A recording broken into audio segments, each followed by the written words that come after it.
पङ्गुं लङ्घ्यते गिरिं यत्कृपातमहं वन्दे परमानन्दमाधवम् वंशीविभूषितकरा नवनीरदाभा पीताम्बराधरबिम्ब फलाधरोष्टा पूर्णेन्दुसुन्दर मुखारविन्दनेत्रा कृष्णात् परं किमपि तत्त्वहं न जानामि। ध्यानमूलं गुरुर्मूर्ति पूजामूलं गुरुर्पदम् मन्त्रमूलं गुरुर्वाक्यम् मोक्षमूलं गुरुर्कृपा मोक्षमूलं गुरुर्कृपा। अनंतानंद विभूषित प्रातः स्मरणीय परम वंदनीय तपोनिष्ठ ब्रह्मवेता हम सबके कर्णधार ब्रह्मलीन श्री श्री हयाराज पूज्य श्री गुरु महाराज जी के पावन पवित्र निर्मल एवं सुंदर चरण कमलों में हम सभी का कोटि कोटि प्रणाम।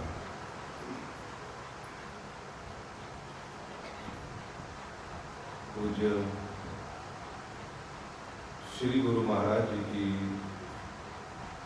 अनंतानंत कृपा से एवं अखंड होने के आशीर्वाद से आज आप सभी इस पवित्र तपस्थली में अपने आप को दीक्षित करने के लिए आए हुए। आज आप सब यहाँ शिष्य बनने के लिए उपस्थित हुए हैं। परमपिता परमात्मा की आज आप सबके ऊपर अनंतानंत कृपा बरसी है। आपके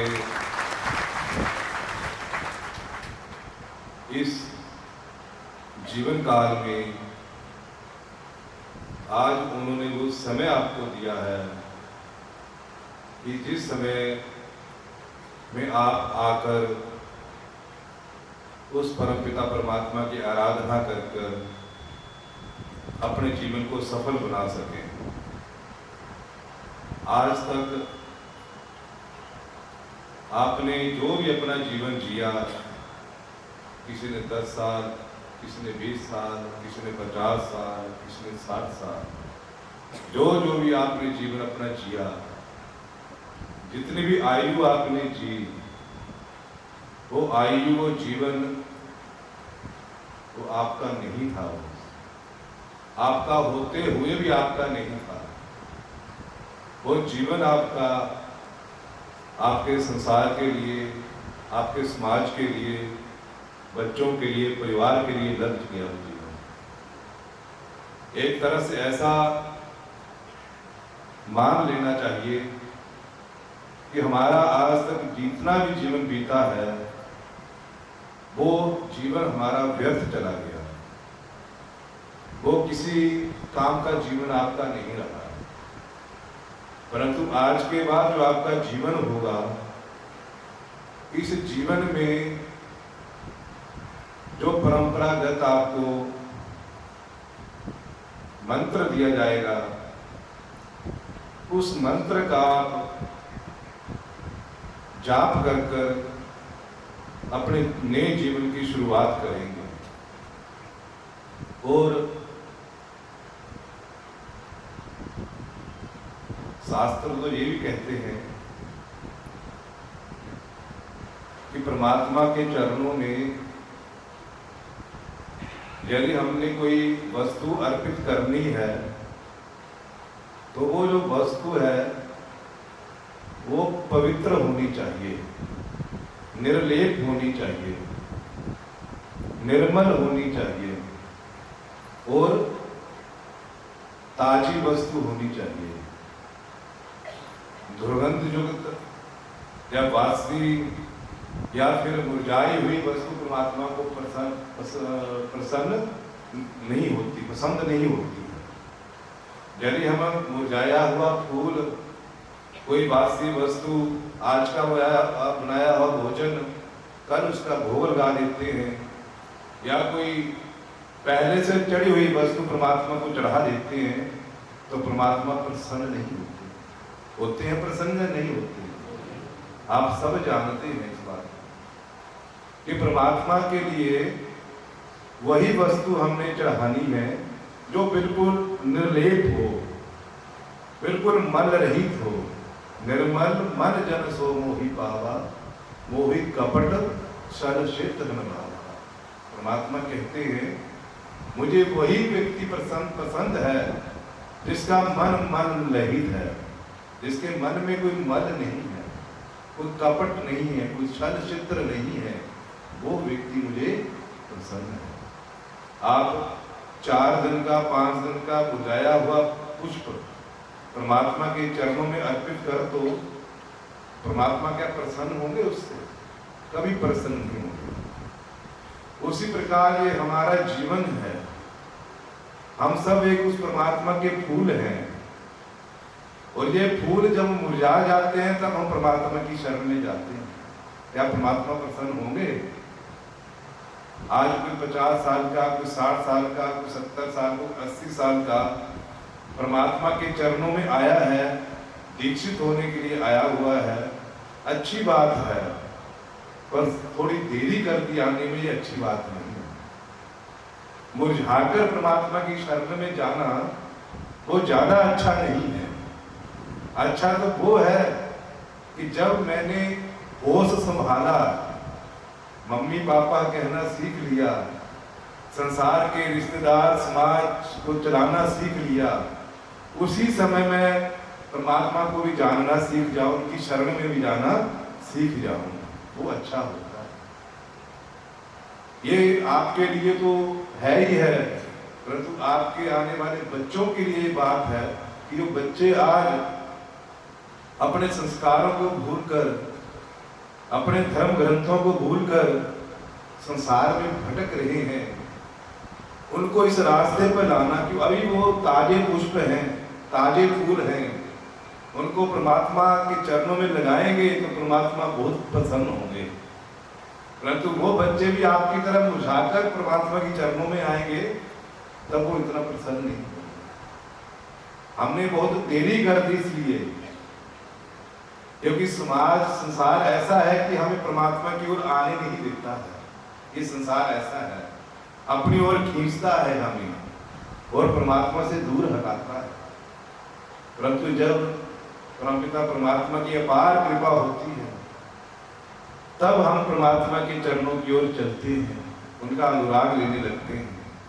सो आज जैसे भी हो, पर आप परमात्मा की शरण में आए हैं और आज दीक्षित होने जा रहे हैं, इसलिए आज सभी बधाई के पात्र हैं।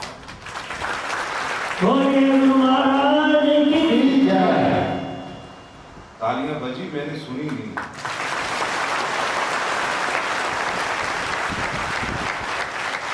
तो पीछे आवाज जा रही पात्र, तालियां बजाकर बताएं आवाज जा रही है।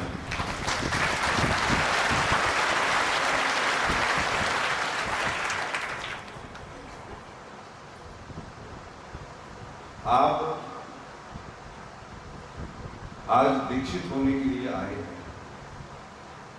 अब ये मैं नहीं जानता, मुझे नहीं पता कि आप क्या सोचकर आए हुए हैं, आपके क्या विचार हैं, क्या भाव है।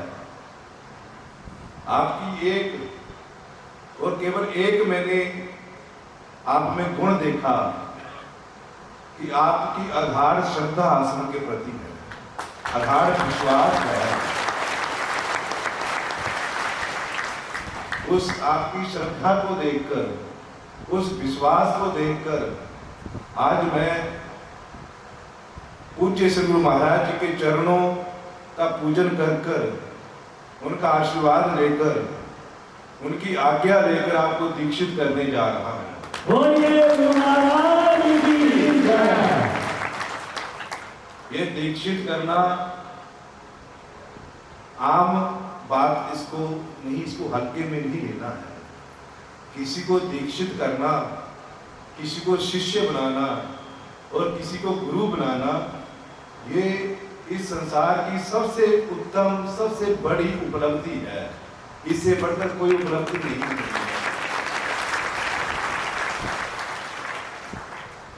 मैं तो शायद अभी इस काबिल ना हूं कि मैं आपको दीक्षित कर सकूं, पर मुझे मेरे गुरुजनों का आशीर्वाद है, उनकी मेरे ऊपर कृपा है और उनके ही आशीर्वाद से, उनकी ही वाणी मेरे हृदय में बैठकर मेरे मुख से निकलेगी आपको दीक्षित करने के लिए। बोलिए गुरु महाराज की जय। ये ब्रह्मलीन पूज्य श्री गुरु महाराज जी ने अपने रहते रहते ही मुझे इस योग्य बना दिया था। हम लोग तो कहते थे कि महाराज जी तो बीमार हैं, अस्वस्थ हैं, परंतु मेरा ये जीवन का अनुभव था कि वो ना बीमार थे ना अस्वस्थ थे, और जहां डॉक्टरों के हाथ भी खड़े हो गए थे, वहां उन गुरु की कृपा उनके ऊपर बरस रही थी। वो अस्वस्थ नहीं थे, वो केवल मेरे लिए मौन हो चुके थे। बोलिए गुरु महाराज की जय। क्या वो ये देखना चाहते थे कि मैं मौन रहूं और मेरे मौन होते होते मेरी जो वाणी इस नन्हे से बालक के मुखारबिंद से निकले, वो इसको देखना चाहते। बोलिए गुरु महाराज की जय। और उन्होंने आशीर्वाद भी दिया, कृपा की भी की कि अपने रहते रहते ही मेरे मुखारबिंद से अपनी वाणी को निकाल कर आपके हृदय में उन्होंने पहुंचाया। तालियां फिर कब हो रही हैं। मुझे पता है कि आपने भोजन नहीं किया है, और मुझे ये भी पता कि आपने केले खा लिए हैं, दूध पी लिया है। दूध मिला या चाय मिली है? चाय मिली है, केले वगैरह खाए हुए हैं। नहीं भी खाए तो आज का दिन ये आपके लिए बार बार तो आएगा नहीं। जीवन में हर दिन बार बार आ सकता है, परंतु 2 दिन ऐसे हैं जो बार बार नहीं आएंगे। पहला दिन वो है जब मनुष्य इस संसार में आता है, मां के गर्भ से बाहर निकलता है। दोबारा जन्म तो नहीं होता है, एक ही बार जन्म होगा। और दूसरा ये दीक्षित करने वाला दिन, ये आपका आज दूसरा जन्म है। ये दूसरा जन्म है। ये जन्म भी बार बार नहीं होगा।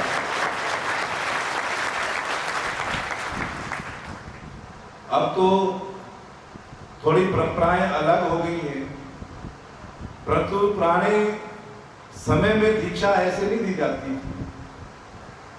पुराने समय में गुरुजन जिन्होंने अपने शिष्य को शिष्य बनाना होता है, उनको अपने आश्रम में कई महीने रखते थे, उनकी सेवा को परखते थे। वो देखते थे कि ये शिष्य बनने लायक है भी है या नहीं है, ये अपने अवगुणों को दूर कर सकता है या नहीं कर सकता। कई कुछ देखकर कई महीनों के बाद जाकर परख कर उनको दीक्षा दी जाती है। परंतु आज वैसी परंपरा नहीं रही है, क्योंकि गुरुजन ये सोचते हैं कि यदि इनकी परीक्षा ली जाए तो दुनिया में शायद भी आज परीक्षा में पास हो। क्योंकि आज संसार जो है वो बुराइयों से भरा हुआ है, सारे का सारा संसार बुराइयों से परिपूर्ण है। इन बुराइयों से हटना तलवार की धार के ऊपर चढ़ने के समान है। परंतु आज हम दीक्षित होने जा रहे हैं। मैंने आपसे पहले कहा कि मैं नहीं जानता कि आप क्या सोचकर आए हैं, क्या विचार लेकर आए हैं, क्या क्या आपके मन में बातें चल रही हैं। आचार्य जी ने कई बातें आपको समझाई, कई कुछ आपको बता दिया, और यहाँ तक ये भी बताया कि ये नहीं समझ रहे कि आज गुरु बना ले तो काम खत्म, अब कुछ नहीं करना, गुरु ही करे जो करे। ऐसी बात मन में नहीं लानी। गुरु बनाने के लिए भी आपको 10 सूत्र इन्होंने दिए हैं, उन 10 सूत्रों को जीवन में उतारना है। देखो, 2 बातें हैं, शास्त्र 2 बातें कहते हैं। पहली बात तो ये है कि गुरुदेव ने केवल रास्ता बताना है, चलना अपने आप पड़ेगा, चलना अपने आप पड़ेगा आपको। हमने रास्ता दे देना। संत जन, गुरुजन क्या करते हैं? वो रास्ते बताते हैं, आपका रास्ता साफ करते हैं, पर चलना आपने है। आप नहीं चले, नहीं मंजिल तक पहुंचे, तो उसका दोष किसको है? आपको। मंजिल तक आपने पहुंचना है, नहीं पहुंचोगे तो दोष आपका है, गुरुजनों का कोई दोष नहीं। इसलिए गुरुजनों ने रास्ता बताया। पूछे श्री गुरु महाराज जी ने, शायद कभी जब ये प्रथा आरंभ की हो दीक्षा देने की, तब उनके मन में बड़ी सूक्ष्म बुद्धि वाले हमारे सदगुरुदेव थे। इतनी तीव्र बुद्धि, इतनी सूक्ष्म बुद्धि थी उनकी। हर समय वेदों का अध्ययन, शास्त्रों का अध्ययन, पुराणों का अध्ययन करते रहते। हमने तो बड़े नजदीकी से बैठकर उनकी वाणी को सुना हुआ है। तो उन्होंने क्या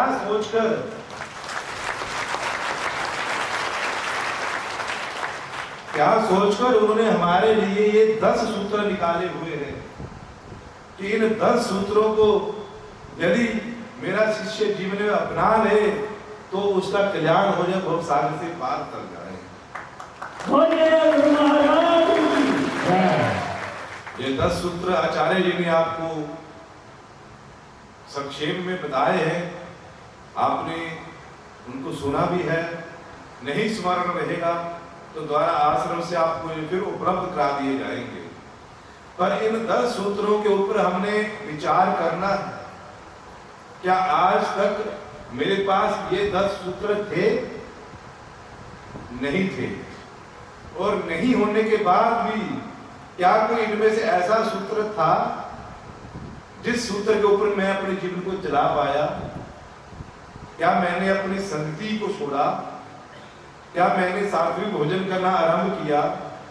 क्या मैंने कभी ये सोचा कि मेरे जीवन का क्या महत्व है, मैं जीवन में क्यों आया हुआ हूं?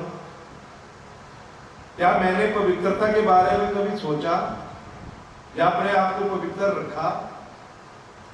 ये सब बातें यदि मैंने जीवन में नहीं की हैं तो अब आपको ये करनी पड़ेगी। क्या करना है? करनी पड़ेगी। और आचार्य जी ने एक बहुत सुंदर बात कही कि पूज्य गुरु महाराज जी ने ये बात भी साथ में कही थी कि यदि नहीं कर सकते तो आज आप उठ सकते हो, दीक्षा ना लो, आप द्वारा मन बनाओ, इन सूत्रों के ऊपर उतर सकते हो, चला सकते अपने जीवन को, मन को स्थिर करके मना लो, फिर द्वारा दीक्षा ले लो। परंतु आज यदि मैंने दीक्षा लेनी है तो उसके साथ साथ मैंने संकल्प भी लेना है कि मैंने पवित्र बनना है, सात्विक बनना है, दुनियादारी से कुछ नहीं लेना है, अपने आप को नशे से दूर करना है। मुझे बीड़ी, सिगरेट, ठंडा, मीट, शराब, अरे हमारे महाराज तो मंच पर इन चीजों का नाम भी नहीं लेते थे। वो तो नाम लेना भी पाप समझते थे। इन चीजों का मंचों पर नाम नहीं लेना चाहिए। तो यदि हमें किसी में ये ऐब है, ताश खेलने की, जुआ खेलने की, और वो छोड़ने के लिए तैयार है तब दीक्षा ले, नहीं तैयार है तो वो दीक्षा ना ले। मैं इसलिए कह रहा हूं कि मैंने रास्ता बताना है आपको, मैंने रास्ता बता दिया, मेरा कर्तव्य पूर्ण हो गया। अब उस पे चलना नहीं चलना ये आपका कर्तव्य है। और दूसरी बात ये भी है कि मान लो शास्त्र ये भी कहते हैं, कहीं कहीं मैंने पढ़ा है कि यदि शिष्य कोई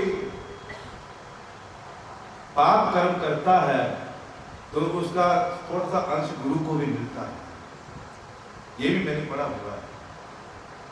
तो अपने लिए नहीं आप ये चीजें छोड़ सकते हैं, तो अपने गुरु के लिए आपको ये छोड़नी पड़ेगी, ताकि आपके जीवन का असर आपके गुरुदेव पर ना पड़े। आप जप करोगे, मंत्र करोगे, 3 माला मंत्र की करोगे, 5 माला मंत्र की करोगे, ये सारी की सारी माला है, ये लास्ट में गुरु अर्पण वस्तु करना है। इसको गुरु चरणों में निवेदित कर देना है। और कहते हैं जो हम गुरु चरणों में निवेदित चीज कर देते हैं, गुरुजन 1000 गुना करके उसको आपको देते हैं।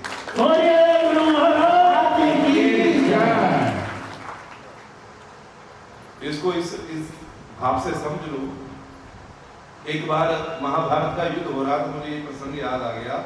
मैंने ये प्रसंग नहीं सुनाना, प्रसंग तो और सुनाऊंगा आपको मैं, पर ये प्रसंग याद आ गया कि महाभारत के युद्ध में एक बार श्री कृष्ण ने भीम से कह दिया कि भीम जाओ उस योद्धा को मार दो।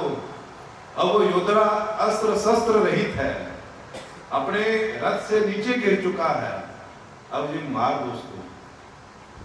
तो भीम कहते प्रभु मुझे मूर्ख समझ रखा है, ये युद्ध का नियम होता है कि सामने वाला योद्धा यदि अस्त्र शस्त्र से रहित है, रथ उसका टूट चुका है, वो नीचे गिर चुका है, तो उसको यदि मार दिया है तो ये अधर्म होगा। मैं ये अधर्म नहीं करना चाहता। भगवान श्री कृष्ण ने कहा इतना बड़ा महाभारत का युद्ध हो रहा है, तू अधर्म की बात करता है। चलो यदि अधर्म तुझसे ये हो रहा है, ये पाप तुझसे हो रहा है, पाप तू मुझको दे दे, मैं दे दूंगा। तो भीम कहते हैं कि आज प्रभु ये ठीक है कि मैं भोजन बहुत करता हूं, परंतु मेरी जो बुद्धि है ना वो इतनी खोटी भी नहीं है। मैं ये जानता हूं कि प्रभु यदि आपको कुछ वस्तु दी जाती है तो आप उस वस्तु का 1000 गुना करके वापस देते हो। द्रौपदी ने आपकी उंगली कटी थी, अपना दुपट्टा फाड़ कर उसने उसको पट्टी की थी, आप 1000 गुना वस्त्र के रूप में आकर उसकी लाज बजाई।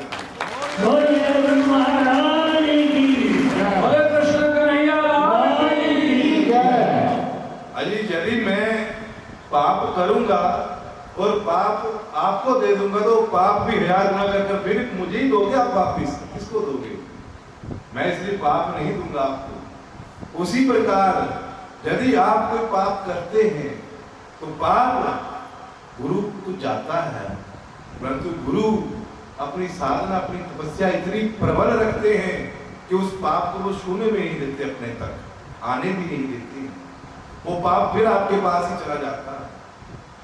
तो ये 2 बातें हमें याद रखनी है।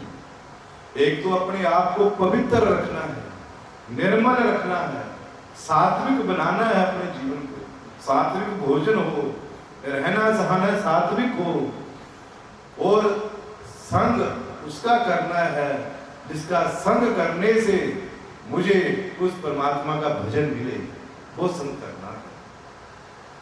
ऐरे गहरे का संग नहीं करना है। संसार के लोगों से जो बड़ी बातें संसार की करते हैं, चुगली निंदा करते हैं, उनका संग नहीं करना है। आज तक हमने किया जो किया, पर इसके बाद मैंने ये कहा कि आज से आपका दूसरा जन्म होने जाने वाला है। क्या हो रहा है? दूसरा जन्म होने वाला है आपका। आप दीक्षित होने जाने वाले हैं, और दीक्षित होने के बाद आपका जो जीवन है वो बड़ा संयम जीवन होना चाहिए। अपनी बुद्धि को हमने स्थिर रखना है, सात्विक बनाना है। गीता जी में लिखा हुआ है कि प्रजहाति यदा कामा सर्वान् पार्थ मनोगतान् आत्मन्येवात्मना तुष्टः स्थितप्रज्ञस्तदोच्यते दुःखेष्वनुद्विग्नमनः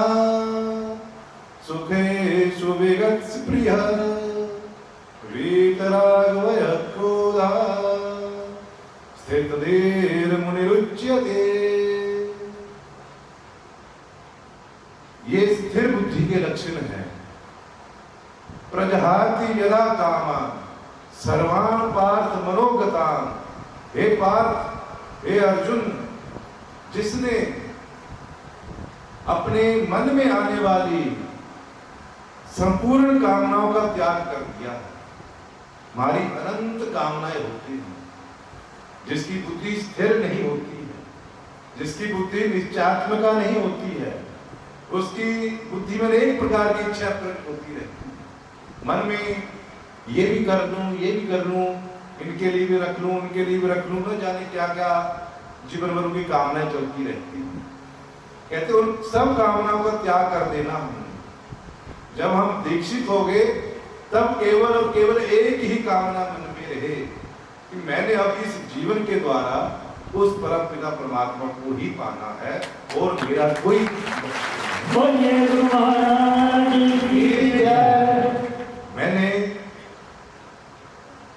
संसार के काम भी करने हैं, परिवार को भी चलाना है, सब काम करने हैं, पर सब काम करते करते मैंने उस परमात्मा का भजन भी करना है और भजन कर कर उनके चरणों का अनुराग भी लाना है। प्रजहाति यदा कामान सर्वान पार्थ मनोगतान। मन में आने वाली कामनाएं जो हैं उन सब का त्याग करना है। प्रजहाति यदा कामान सर्वान पार्थ मनोगतान आत्मन्यवात्मनः तुष्टः। मैंने संतुष्ट रहना है। किसमें संतुष्ट रहना है? अपनी आत्मा से, अपनी आत्मा में ही संतुष्ट रहना है। बाहर का कोई व्यक्ति मुझे संतुष्ट ना करे, बाहर का कोई पदार्थ, कोई परिस्थिति, कोई काल मुझे संतुष्ट ना करे। मैं किसी से इच्छा ना रखूं कि वो मुझे कुछ कहे, वो मुझे कुछ दे तो मैं संतुष्ट रहूं। अपने आप ही मुझे संतुष्ट रहना है। और कहते दुखेषु अनुद्विग्न मनः। दुख आने पर, कष्ट आने पर, हानि होने पर, अपमान होने पर मेरे मन में कोई उद्वेग नहीं होना चाहिए। मुझे मेरा कोई अपमान करता है, मेरे व्यापार में कोई हानि हो जाती है या मुझे किसी प्रकार का कष्ट देता है, दुख देता है, तो मेरा जो मन है वो उद्विग्नता को प्राप्त नहीं होना चाहिए, उसमें कोई खलबली नहीं मचनी चाहिए, वो स्थिर रहना चाहिए मन। और सुखेषु विगत स्पृहा। और सुखी होने पर, जीवन में कुछ सुख हो गया, कुछ लाभ हो गया, कुछ सम्मान मिल गया, तो मुझे कुछ प्रसन्न नहीं होना है, खुश नहीं होना है। मेरा मन स्थिर हो, स्थायी हो, दुख सुख में, लाभ हानि में, अपमान अपमान में मन में कोई खलबली ना मचे। और जिसने अपने क्रोध को, अपने काम को, अपने भय को, संसार के राग, उस राग को खत्म कर दिया है। मेरा किसी के साथ कोई राग नहीं है, किसी के साथ मेरा कोई वैर नहीं है, किसी के साथ मेरा कोई क्रोध नहीं है, सब मेरे हैं और सब परमात्मा के अंश हैं, परमात्मा के ही रूप हैं। इस प्रकार जिसने अपने मन को मना लिया है, स्थिर कर लिया है, वही स्थिर बुद्धि वाला है और वही स्थिर बुद्धि वाला उस परमपिता परमात्मा को प्राप्त कर सकता है। हमें स्थिर बुद्धि वाला बनना है। मेरे जीवन का ये महत्व है, मेरे जीवन का ये परम लक्ष्य है कि मैं अपने इस जीवन में, जीवन के, संसार के, समाज के काम करते करते उस परम पिता परमात्मा को प्राप्त कर लूं, उस लक्ष्य तक पहुंच जाऊं। मैंने जीवन के तो सारे काम कर लिए, संसार के सारे काम कर लिए, परंतु परमात्मा को नहीं पाया, परमात्मा का भजन नहीं किया, तो ये सारे मेरे जितनी उपलब्धियां से सब व्यर्थ हैं, इसका कोई लाभ नहीं होगा। इसलिए इसके साथ साथ उस परम पिता परमात्मा का भी मुझे भजन करना है। गोस्वामी तुलसीदास जी में लिखा हुआ है कि नर तनुभव बारी दुबेरो सनमुख मरुत अनुग्रह मेरो कर्णधार सदगुर दृढ़ नावा दुर्लभ काज सुलभ करि पावा जो न तरे भव सागर नर समाज सिपाही सो कृत निंदक मदमती आत्मा हंगति जाई। कहते नर तनु बारियो भव कहूं भीरो। कहते जो नर तन है ये इस भव सागर से पार होने के लिए मिला हुआ है। ये एक नौका के समान है ये शरीर। आपने किसी नदी को पार करना है तो उस नदी को पार करने के लिए नौका चाहिए होती है। चाहिए नौका या नहीं? बिना नौका के आप नदी पार नहीं कर सकते हैं।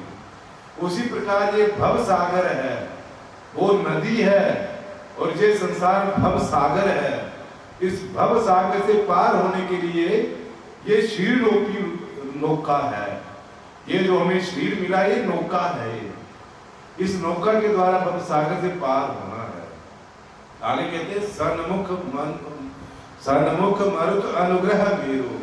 कहते आज आप सबके ऊपर उस परमात्मा का अनुग्रह हुआ है कि जब नौका चलती है नदी में, नौका पर हम बैठ गए, नदी पार करने लग पड़े, परंतु यदि सामने से हवा चल रही है वो हमारी नौका को पीछे हटा रही है, तब हम नदी पार नहीं कर पाएंगे। नदी पार करने के लिए जिस तरफ हम जा रहे हैं, जिस दिशा की ओर हम जा रहे हैं, वायु उस दिशा की ओर चलनी चाहिए, तब हम उस नदी को पार कर पाएंगे। उसी प्रकार कहते आज तक आपकी ये जो श्री रूपी नौका है, परमात्मा ने ये नौका दी है, परंतु आज तक आपकी जो हवा थी वो विपरीत चल रही थी। वो हवा जो थी संसार की हवा आपके ऊपर चल रही थी। आप इस भव सागर से पार नहीं हो सकते थे क्योंकि वो संसार रूपी हवा आपको पीछे हटा रही थी परमात्मा के भजन से। परंतु आज वो हवा परमात्मा कहते मेरा अनुग्रह हो चुका है। आज आप सबके ऊपर परमात्मा का अनुग्रह है कि आज वो हवा आपके सन्मुख हो चुकी है। बोलिए गुरु महाराज की जय। आज आपको ये शरीर रूपी नौका भी मिल चुका है और उसके बाद आज के बाद उस परमात्मा का अनुग्रह आपके ऊपर हो रहा है और उनकी जो कृपा है आपके ऊपर बरस रही है।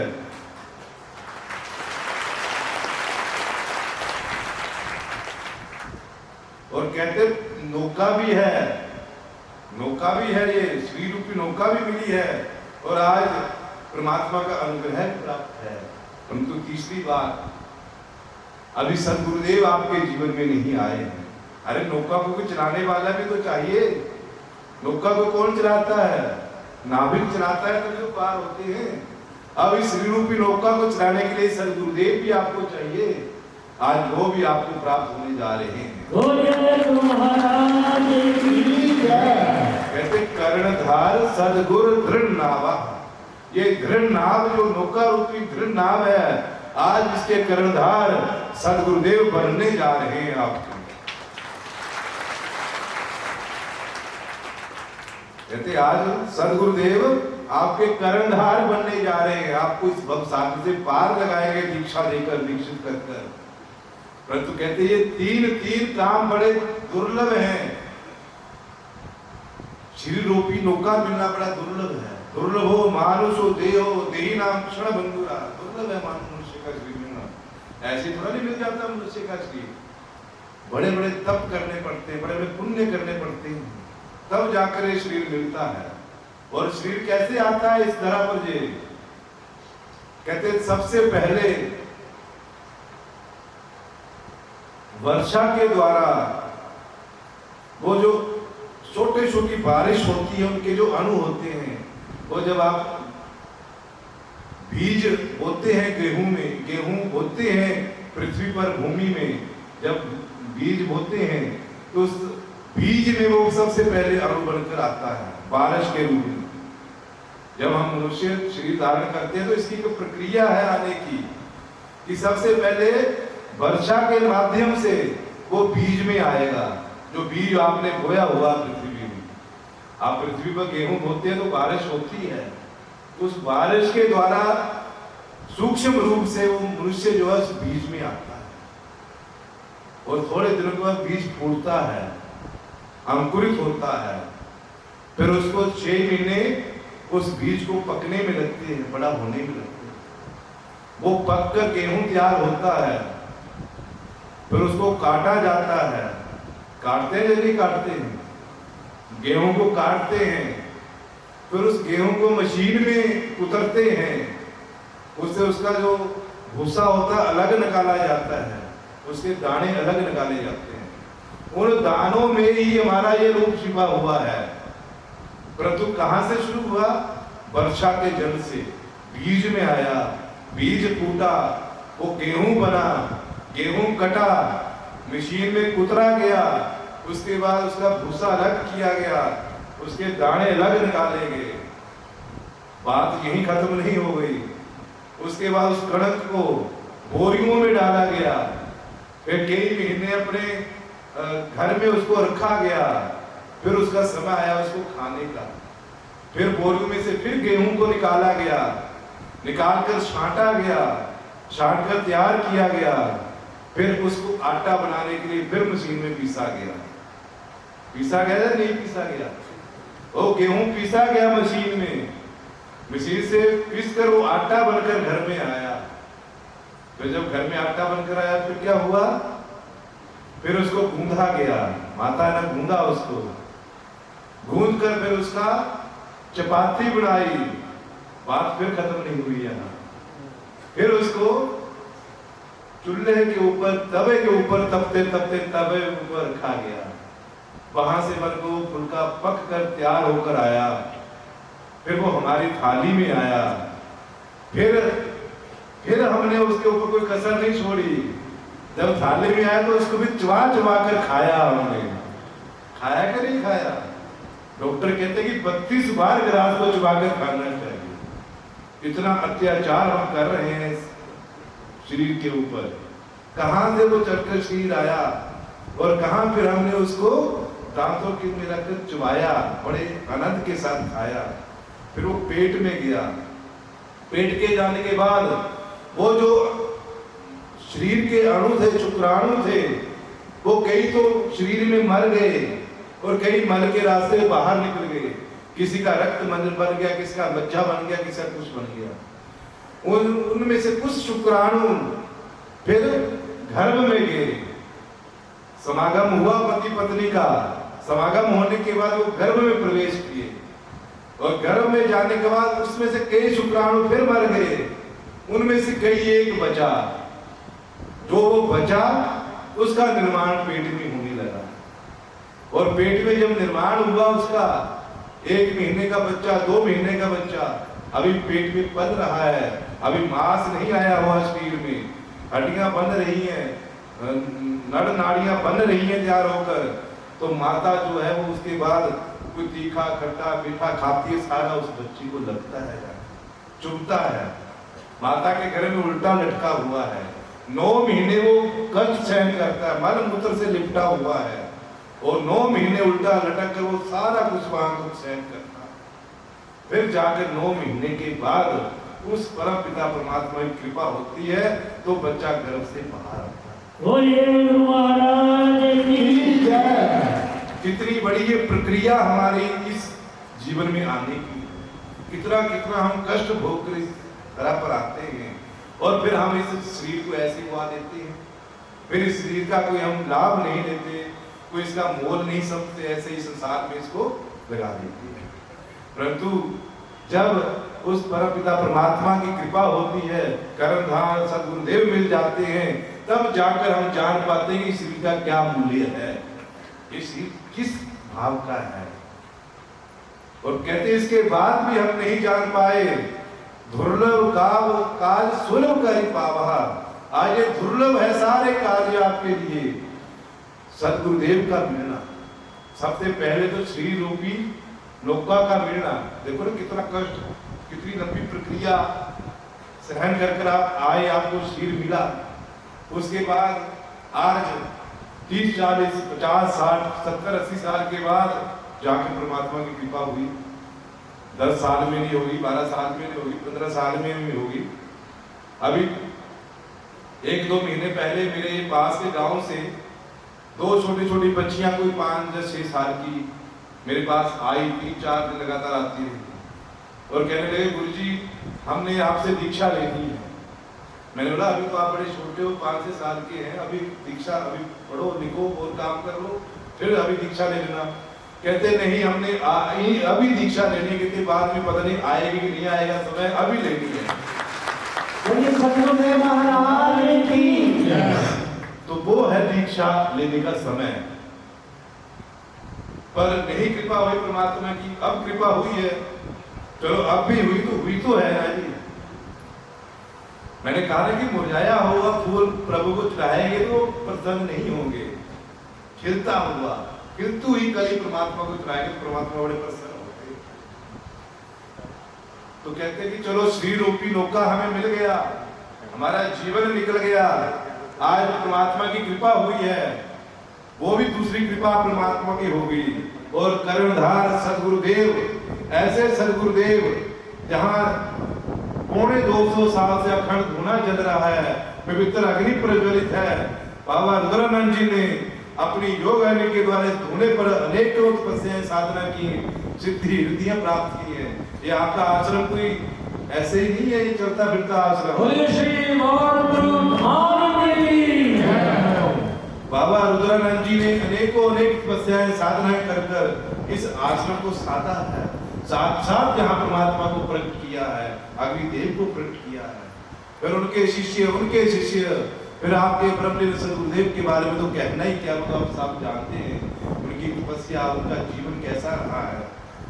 ये एक आश्रम नहीं है, ये एक तपस्थली है, यहाँ हमारे गुरुजनों ने तपस्या की।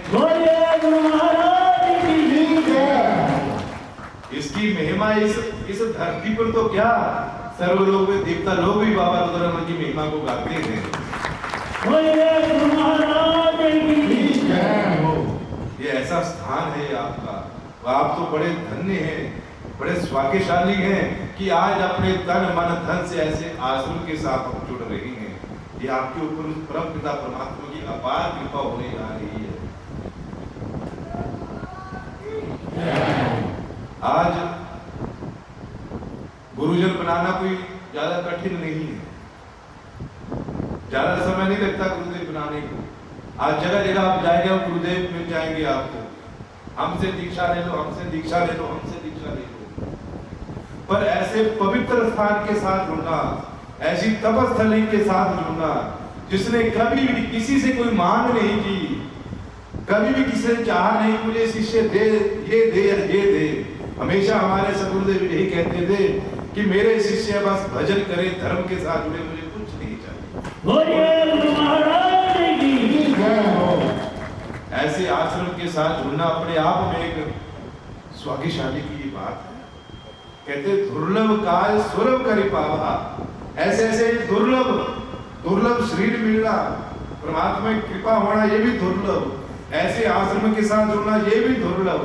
कहते इतना कुछ दुर्लभ वस्तुएं आज आपके लिए सुलभ हो रही हैं, आज आपको मिल रही हैं। इनको पाकर हमने भव सागर से पार होना है, भव पार से पार करना है। कहते इतना कुछ मिलने के बाद भी शरीर मिल गया, कृपा हो गई, सदगुरुदेव मिल गए, इतना कुछ मिलने के बाद भी यदि मैं अपने आप को भव सागर से पार न कर पाया, तो जो न करे भव सागर नर समाज अस्पाई, सो कृत निंदक मदमती आत्मा हनगति जाए। कहते वो जो इस समाज को पाकर, इस शरीर को पाकर, सदगुरुदेव को पाकर अपने ऊपर कृपा ना की, अपने आप को भव सागर से पार नहीं लगाया, उसके जैसा निंदक, बुद्धिहीन, मंदमती और आत्मा हन, आत्मा की गति करने वाला कोई भी नहीं, आत्मा को मारने वाला कोई, उसने अपने आप ही अपने आप को खत्म कर दिया। इसलिए हमें बड़ी सजगता के साथ, बड़ी ईमानदारी के साथ और बड़ी ही सावधानी के साथ अपने नए जीवन को चलाना है, नए जीवन की शुरुआत करनी है। हमें हमारा प्रयास रहे, हमारी कोशिश रहे कि इस नए जीवन में हमसे कोई बुरा काम ना, कोई बुरे काम हम ना करें, अपना सात्विक जीवन चलाएं। और गुरु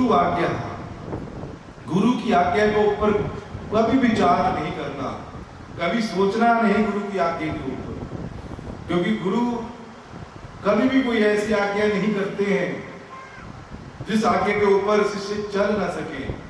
गुरु ऐसी आज्ञा कभी नहीं करते। गुरु आज्ञा विचारणीय, गुरु की आज्ञा के ऊपर कभी विचार नहीं करना होता। गुरु वो है, कहते गुरु शब्द में दो शब्द होते हैं, दो अक्षर हैं, गु और रू। देखने में तो बड़े छोटे अक्षर है, पर इसका अर्थ बहुत बड़ा होता है। देखने में तो गुरु कह दो, गुरु बस हो गया, पर इसका जो अर्थ है वो इतना ऊंचा कि इससे बढ़कर और कोई अर्थ है ही नहीं दुनिया में। गुरु से शब्द से बढ़कर कोई शब्द नहीं है दुनिया से।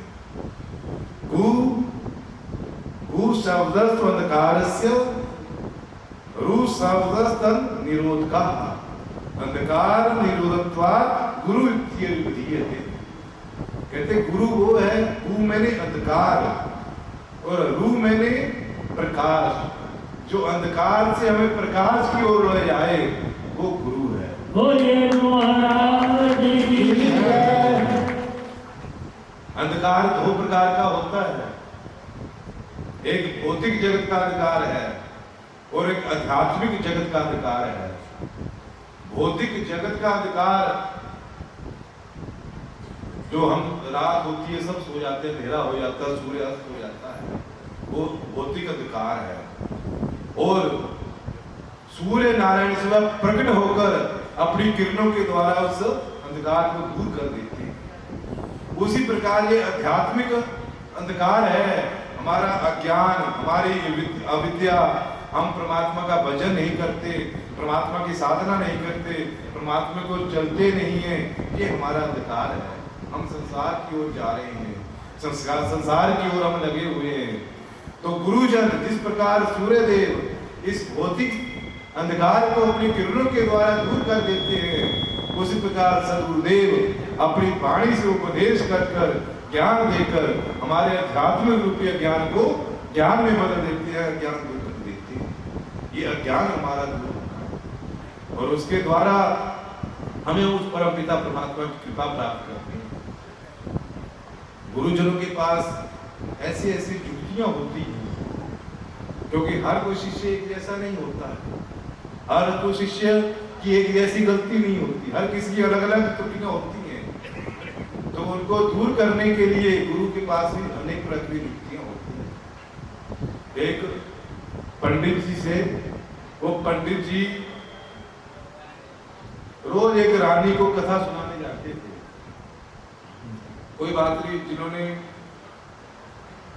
आगे सीधी करनी है, लोग शंका जाना को जाया है, 10 मिनट के अंदर अंदर फिर मैं उसके बाद मंत्र बोल दूंगा।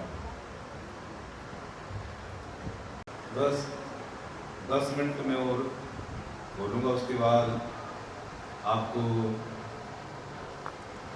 पूज्य सद्गुरुदेव जी के द्वारा दिया हुआ जो उनका आशीर्वाद मेरे ऊपर है, उनकी कृपा है, वही मेरे हृदय में बैठकर आपको दीक्षित करेंगे।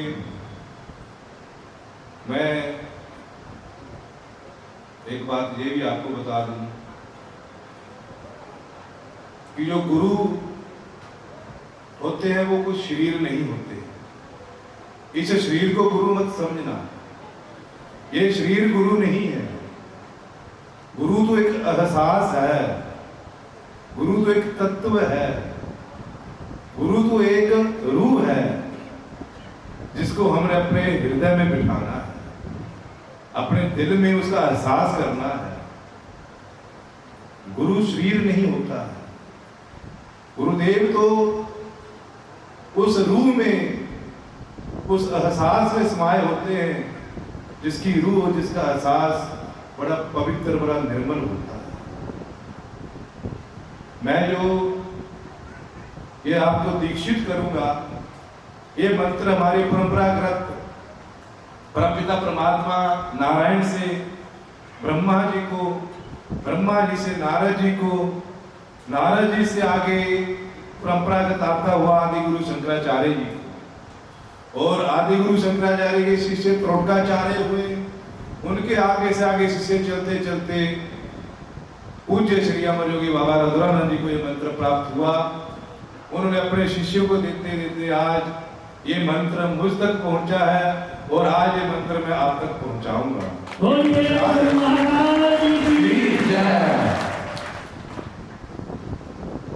योग दर्शन में लिखा हुआ है कि पूर्वे शाम अपि गुरु काले न विच्छेदा। कहते पूर्वजों का भी जो गुरु है, पूर्वजों के भी गुरु है, वो साक्षात परमपिता नारायण है। क्योंकि उस समय की सीमा में नहीं है, वो काल की सीमा से बाहर है। वैसे तो सारे संसार के गुरु को ब्रह्मा माना जाता है, क्योंकि ब्रह्मा से ही सारे संसार की उत्पत्ति हुई है। प्रभु ब्रह्मा से भी परे जो है साक्षात परमपिता नारायण, वो पूर्वजों के भी पूर्वज गुरु है। तो हमने जब भी ये दीक्षा का मंत्र जपना है, उस समय अपने इष्ट देव नारायण का ही हमने ध्यान करना है। पूज्य सदगुरुदेव आदि गुरु बाबा रुद्रानंद जी का ध्यान कर कर, अखंड धोने का ध्यान कर कर, ब्रह्म लीन गुरुदेव का ध्यान कर कर, फिर हम हमने परमपिता परमात्मा नारायण जो हमारे इष्ट हैं इस मंत्र के, उसी का मन में हमने ध्यान लगाना है। उसी के ध्यान के द्वारा हमने उनके चरणों का अनुराग प्राप्त करना है।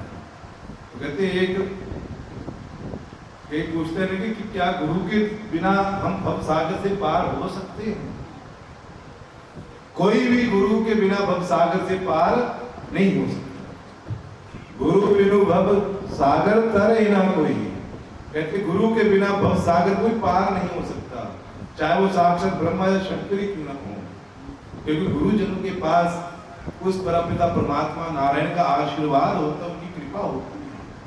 आचार्य जी ने आपको बताया था कि पावर हाउस से हम डायरेक्ट बिजली लेना चाहें तो नहीं ले सकते हैं। हमारे पास इतनी ऊर्जा नहीं है कि हम डायरेक्ट बिजली लें। उनके लिए आपके घर तक खंभे लगेंगे, खंभों से तारें जुड़ेगी, वो तारें जुड़कर आपकी घरों में आएंगी, वो आपके ट्यूब बल्ब में तारें जाएंगी, तब आकर वो आपके घर में बिजली आएगी। उसी प्रकार उस परमपिता परमात्मा तक पहुंचने के लिए हम डायरेक्ट नहीं जा सकते। हम संसारिक लोग हैं, हमारे में इतनी ऊर्जा, इतनी पावर, इतनी तपस्या नहीं है। हमें किसी सदगुरुदेव के चरणों में लगना होगा। वो उनके चरणों में हम लगेंगे तो हमारा हाथ थमाकर परमात्मा के हाथ में थमा देंगे। बोलिए महाराज की जय। जिस प्रकार किसी को मान लो करंट लगा, किसी को करंट लगा, कोई दूर से देख रहा है कि उस व्यक्ति को करंट लगा, तो वो उस व्यक्ति को छुड़ाने जाता है। जैसे ही वो छुड़ाने लगता है, उसका हाथ या पैर पकड़ता है, उसको उससे ज्यादा करंट लगता है। अब तीसरा छुड़ाने जाता है, वो भी साथ में छुड़ जाता है। चौथा जाता है, उसको भी करंट लग जाता है। इसी प्रकार इस भजन का, इस भक्ति का, इस तपस्या का करंट लेना है तो सदगुरुदेव के चरण पकड़ लो, अपने आप आपको करंट लगता है। बोलिए श्री सदगुरुदेव भगवान की जय। एक छोटी सी कथा है, उसके बाद मैं मंत्र बोल दूंगा। एक पंडित जी रोज एक रानी को कथा सुनाने जाते थे उसके महल में। रोज वो कथा सुनाते थे और लास्ट में वो कहते थे कि राम भजन से बंधन छूटे, कि राम भजन करेंगे तो हमारा जन्म जन्मांतरों का बंधन छूट जाएगा। राम भजन से बंधन छूटे, रोज कथा करते। तो वहां रानी ने एक तोता भी पाला हुआ था, पिंजरे में, सोने के पिंजरे में वो तोता रहता था। और तोता भी रोज कथा सुनता था, कई साल उसको कथा सुनते हुए हो गए। तो एक बार उस तोते ने कहा, जैसे पंडित जी ने कथा सुनाई और कथा सुनाकर जाने लगे, तो कहने लगे कि राम भजन से बंधन छूटे। तो तोता कहने लगा, तुम यूं ना कहो रे पंडित झूठे। कहते कि पंडित तुम ऐसे झूठ क्यों बोल रहे हो कि राम भजन से बंधन छूटे। अब वो रोज कथा करने आते पंडित जी, रोज कहते राम भजन से बंधन छूटे, और रोज तोता बोल देता, तुम यूं मत कहो रे पंडित झूठे। अब पंडित जी को बड़ा उसमें गुस्सा आता कि देखो मैं इतना प्रवचन करता हूँ, और इतनी अच्छी बात करता हूँ कि राम भजन से बंधन छूटे, और ये तोता मुझे कहता कि तुम झूठे हो, तुम झूठ बोलते हो। अब वो बेचारा बोलने कुछ ना पंडित, गुस्सा तो आता रोज। तो एक बार वो अपने गुरु जी के पास गए पंडित जी। जब गुरु जी के पास गए तो वहां जाकर उन्होंने ये बात बताई कि गुरुदेव ऐसी ऐसी बात है, मैं रानी को रोज कथा सुनाने जाता हूँ, मैं कहता हूँ कि राम भजन से बंधन छूटे, और तोता कहता है तुम क्यों झूठे कह रहे हो पंडित झूठे, यूं मत कहो पंडित झूठे। तो जो गुरुदेव थे वो बड़े साधक थे, बड़ी तपस्या साधना करते थे। कहने लगे पंडित जी कल मैं आपके साथ चलूंगा महल में कथा सुनने के लिए। अब दूसरे दिन गुरु भी साथ में गए तो कथा सुनने के लिए, कथा सुनने के साथ गए। तो जब कथा समाप्त हुई तो पंडित जी ने कहा कि राम भजन से बंधन छूटे। तोता कहने लगा यूं मत कहो रे पंडित झूठे। अब जब सारे कथा सुनकर चले गए तब गुरुदेव ने तोते से पूछा, तोते अरे शुभ तुम ऐसा क्यों बोलते हो, राम भजन से बंधन छूटते हैं और तुम ऐसा क्यों बोल रहे हो। तो तोता कहने लगा अरे गुरुदेव जी मैं ये ना कहूँ तो क्या करूँ, ये कहते हैं कि राम भजन से बंधन छूटे, और मैं आज इतने सालों से इस पिंजरे में बंद हूँ, मैं इस पिंजरे से नहीं छूट पाया तो लोग बंधन से कैसे छूट जाएंगे। बोलिए गुरु महाराज की जय। और मैं भी रोज राम का भजन करता हूँ, मैं भी रोज कथा सुनता हूँ। आज 4 साल हो गए, 5 साल हो गए मुझे, मैं बंधन से नहीं, मैं पिंजरे से नहीं छूट पाया तो बंधन से कैसे छूटूंगे। अब गुरुदेव बड़े बुद्धिमान थे, उन्होंने कहा अच्छा ऐसी बात है कहते जी। तोता कहने लगा देखो मैं पहले खुले आकाश में रहता था, हरे हरे पेड़ों के ऊपर बैठता था, हरी हरी सब्जियां खाता था, फल खाता था, हरी हरी मिर्च खाता था, और अपना जीवन बड़े आनंद में जीता था। आनंद में मेरा जीवन था कहते, मेरे जीवन में बड़ा ही आनंद था। तो कहते एक बार मैं जंगल में संतों की कुटिया में चला गया। संतों की कुटिया थी, संत लोग भजन करते थे, भजन करते थे। मैं भी उनके पास रहने लगा, मैं भी भजन करना सीख गया और मैं भी भजन करने लग पड़ा। तो जब मैं भजन करता तो साधु लोग बड़े प्रसन्न होते थे और उन्होंने मुझे 2-4 और श्लोक भी याद करा दिए, मैं श्लोक याद करने लग पड़ा। अब संतों ने क्या किया, मैं भजन करूं श्लोक पढ़ूं, तो संतों ने क्या किया, पिंजरा दिया लोहे का और उसमें मुझे बंद कर दिया। आप कहते हो कि राम भजन से बंधन छूटे, मैं तो पिंजरे में आ गया राम भजन से। कहते बात यहाँ तक भी खत्म नहीं हुई, मैं पिंजरे में भी भजन करता रहा, जो संत महात्मा मुझे देते खा लेते। वहां उनके पास एक राजा, एक सेठ आ गया। संतों के पास सेठ आया, सेठों ने देखा कि ये कुत्ता बड़ा अच्छा है, उसने संतों को बहुत सारा धन दिया और मुझे खरीद लिया, और मैं अब सेठ के घर में आ गया। वहां मैं लोहे के पिंजरे में रहता था, यहाँ चांदी का पिंजरा बन गया सेठ के पास, और यहाँ मैं जो मुझे हरी हरी सब्जियां आकाश खुले आकाश में मिलती थी, पेड़ मिलते तो कुछ नहीं, वही जो दे खा पी रहा हूँ, भजन कर रहा हूँ। अब उस सेठ को इस राजा के साथ कोई काम पड़ गया, राजा को प्रसन्न करने के लिए राजा ने मुझे सेठ ने मुझे राजा को दे दिया कि राजा प्रसन्न हो जाए, मेरा काम कर दे। अब राजा ने मुझे रखा, तो राजा की रानी को मैं बहुत पसंद आया, तो उसने मुझे अपने महल में रख लिया और चांदी की बजाय सोने का पिंजरा बना दिया। अब बताओ मेरे लिए लोहे का, चांदी का, सोने का कोई पिंजरा हो, मैं तो बंधन में हूँ, चाहे वो सोने का या चांदी का या लोहे का। इतने दिनों से भजन करता आ रहा हूँ और भजन करते करते ये मुझे उसका फल मिला कि मैं पहले लोहे के पिंजरे में आया, अब चांदी के पिंजरे में और सोने के पिंजरे में हूँ। और पंडित जी कहते कि आप भजन से बंधन छूटे। कहते तब मैं बोलता क्यों पंडित झूठे तुम बोल रहे हो। अब गुरुदेव ने कहा अच्छा तुम ऐसा करना, उनको सारी जुक्ति बता दी कि कल तुमने जब पंडित जी कथा सुनाने आए और रानी कथा सुनने लगे, उस समय तुमने अपने आप को, अपने श्वास रोक लेनी, ऐसा उनके सामने अपने आप को पेश करना कि जैसे आपकी मृत्यु होगी, प्राण आपके निकल गए, खाना पीना कुछ नहीं। उन्होंने थोड़ा उनको योग साधना बता दी कि प्राणायाम करके अपने शरीर को कैसे रोकना है। फिर उसके बाद कहते हैं अपने आप देखना क्या होता है। अब तोते ने दूसरे दिन ऐसे ही किया। पंडित जी आए कथा सुनाने, रानी कथा सुनने आई। अब जैसे ही रानी ने तोते की तरफ देखा, तोते ने अपने हाथ पैर छोड़े हुए, पंख फैला दिए हैं और मरणावस्था में पड़ा हुआ है। रानी ने सेवकों को कहा कि देखो इस तोते को क्या हुआ। देखा जी, उसने सेवकों ने निकाल कर कहते हैं कि इसके तो प्राण निकल गए, तो मर चुका है, ये तो मर गया, इसके प्राण निकल गए। तो रानी को बड़ा दुख हुआ। उसने कहा जाओ बगीचे में खड्डा खोदो और खड्डे में इसको डुबा दो। और सेवक जैसे ही बगीचे में लेकर गए, खड्डा खोदने लगे, तोता जी ने अपने पंख भगा रहे, उड़ता उड़ता चला गया।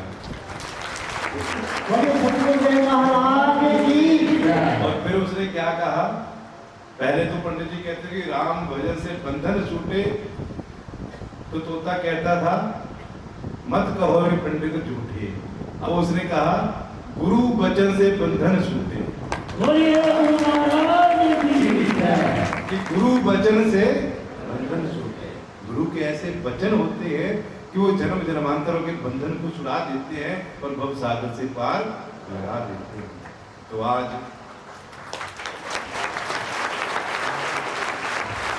बोलिए श्री सदगुरुदेव भगवान की जय। हाथ उठा करके जय जय श्री। अब अपने आप को बिल्कुल वो दिन कोई ऐसा ना जाए जिस दिन मैं इस प्रसाद को ग्रहण ना कर पाऊं।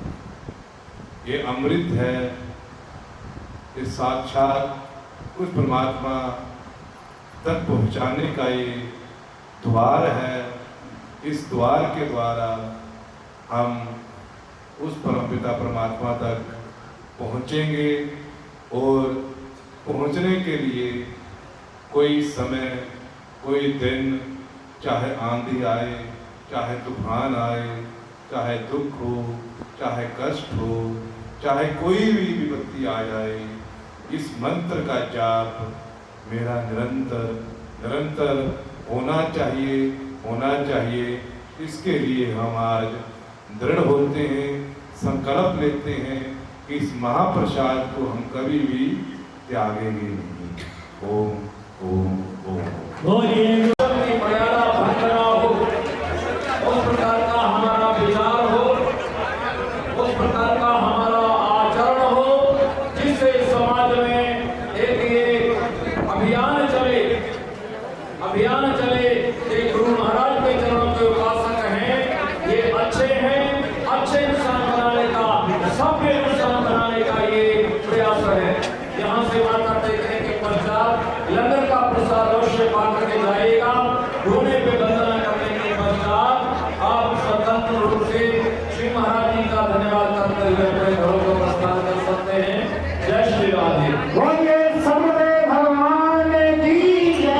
आप सभी को बहुत बहुत बधाई है, आपके गुरुदेव को बधाई है, गुरु महाराज के परम शिष्यों को बधाई है। प्रणाम करने के लिए जहाँ से मंडली हुई है सभी प्रणाम होइए। चलते चलिए सभी जो व्यवस्थापक है उनसे निवेदन है कि श्रद्धालुओं को आगे आगे बढ़ाते चलिए। बोले गुरु महाराज की उसी काम में आइए, सेवादार को देखिए, सभी को एक लाइन में बैठे। बोलिए गुरु महाराज की। जिस प्रकार की व्यवस्था के लिए अनुरोध किया जा रहा है, आगे खड़े ना हो, सभी श्रद्धालुओं से निवेदन प्रणाम करते चले, अपने श्रद्धा सुमन श्री चरणों में रखते चले। बोले गुरु महाराज की जय। सदगुरुदेव भगवान की जयकारा। श्री गुरु महाराज जी का साचे दरबार की जयकारा। गुरु महाराज जी का जयकारा। श्री गुरु महाराज जी का दरबार की। सदगुरुदेव भगवान की। अपना सामान, अपना मोबाइल, अपना पर्स इत्यादि आप लोग